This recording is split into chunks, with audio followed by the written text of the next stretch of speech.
70s. We will do how to protect the ecosystem. So there has been a very big change in the thinking process of how to do in these projects in future. Same in industry. Today we won't go touch an industry without opportunity to green the supply chain, as an example.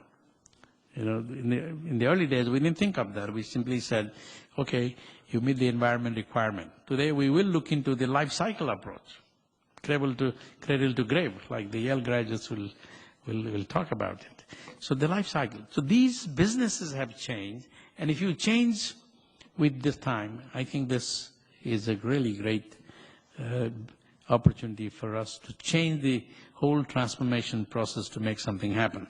Finally, I got to say something about knowledge. Half of my title is Knowledge Management and System Development. Now, this applies to everything, but what we have done recently is we've taken a strategy called Finance Plus Plus. We are a development bank, so I would say we are a development bank first. We like to see the economic development region. You can't do that without the knowledge being knowledge, and we are a bank. We also need to make money. Otherwise, it won't survive. So finance is our money, investment. So first plus is leveraging. How do I leverage? The need for resources is so huge. I mentioned just infrastructure, $8 trillion. Nobody has it. Leverage it on ideas. Third is the knowledge. Countries are telling us today, the middle-income countries are saying that, I'm not interested in your money alone. It may be cheap, but you guys are bureaucrats too. You know, it takes you 2 years to prepare the project. If I go to the commercial bank, investment bank, they give me quick, but the price is high. So what else? So the second plus is becoming very important. Unless we're able to bring them knowledge, how to get them into the move up, they are not interested in the money. So this is our new thinking, that we need to get this knowledge in every field. And the biggest challenge to us is the following.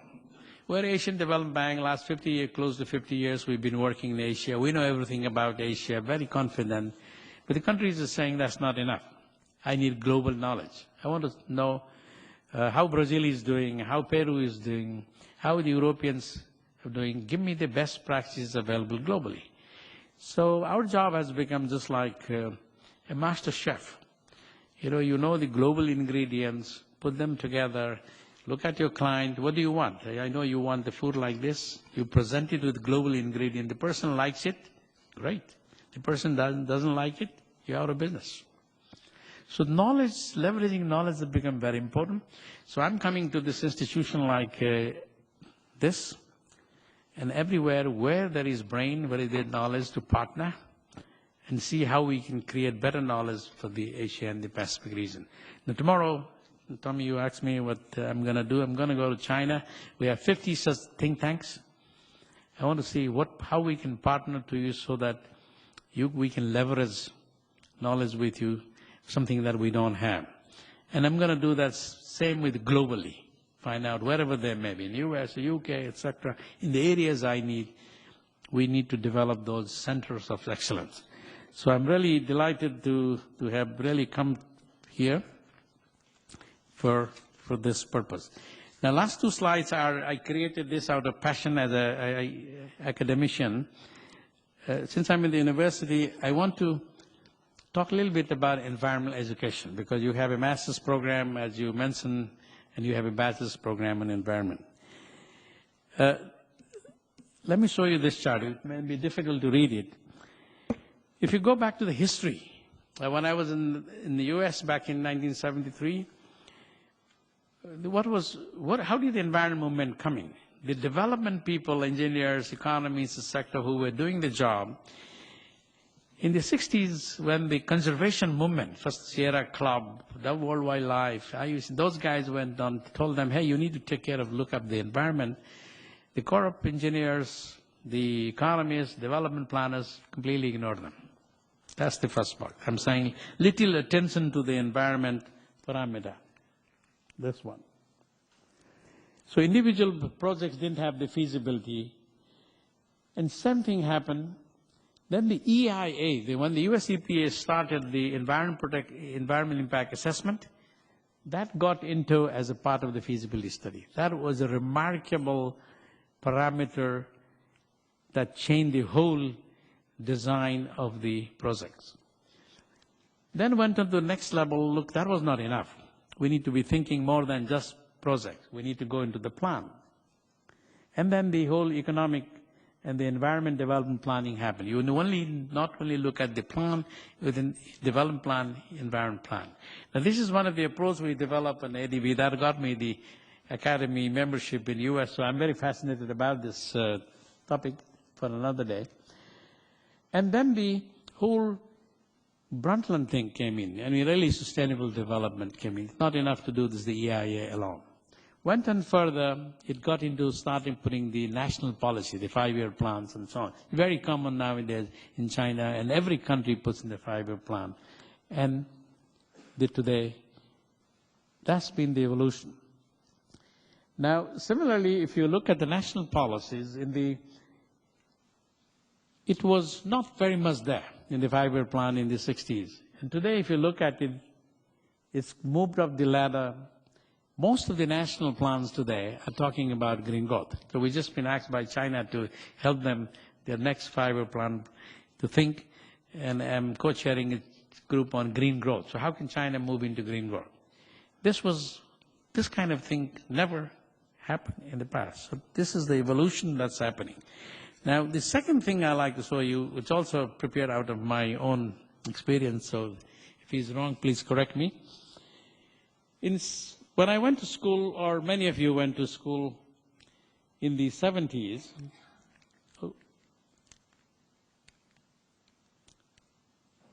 never mind, the 1971, this one. When I was studying in 73, 74, there was nothing like, I was like environment engineering, water, wastewater, air pollution, solid waste. There wasn't very much of environmental law or environmental economics and so on.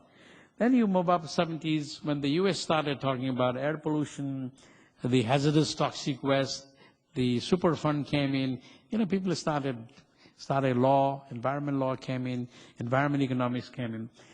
Then you up the ladder, today we are on the green growth type of thing. Now without going into big detail, what I'm trying to say is the environment has become such an interdisciplinary, from engineering to biology to marine to law to environment journalism, etc., etc. So in this kind of scenario, it's really a big challenge. On one hand, how to design a program. On the other hand, having designed the program, got a degree, how to get these people employed and where.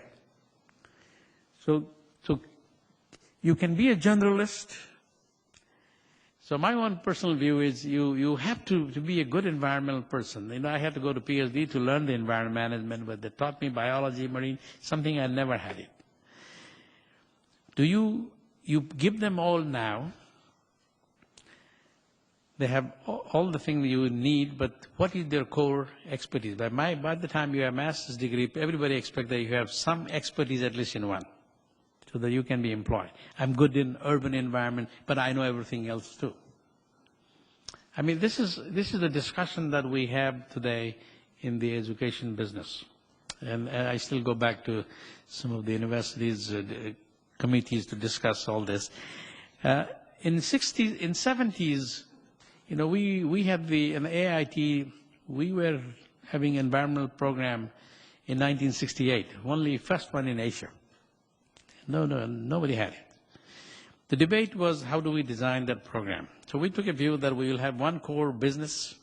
We'll give you a master's program, but you are either a good chemical engineer or a good civil engineer or an environment, so that you can choose your area, sustainable infrastructure or energy or conservation, etc., so that you have some core strength.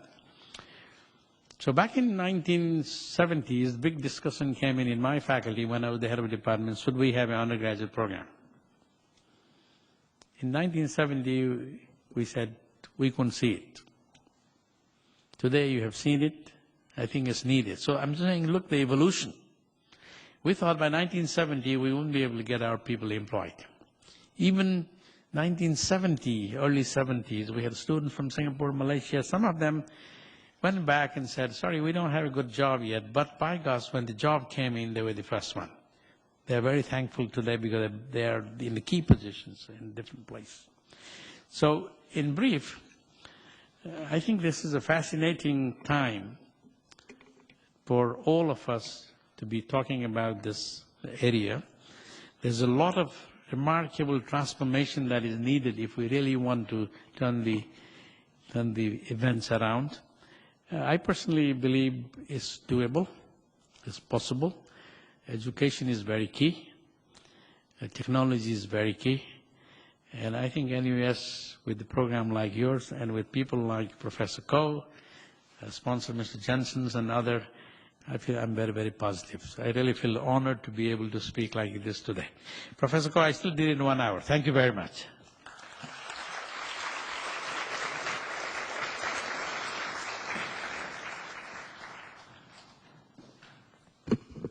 Thank you very much, Professor Lohani. I'm sure you realize